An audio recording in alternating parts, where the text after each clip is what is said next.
Hey guys, and welcome to our YouTube channel. In this video, I'll be giving you a tutorial on how to measure a distance between 2 points on Google Maps. So first of all, you go to your Google Map app.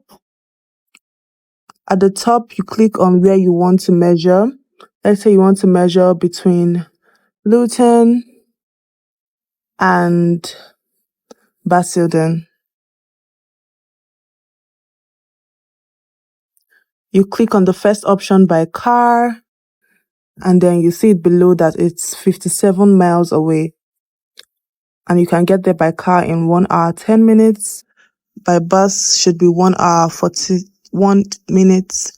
By walking 1 day, and 5 hours by cycling. That's how to measure distance between 2 points. I hope this video has helped you out. Don't forget to give this video a big thumbs up and stay tuned for more tutorials in the future.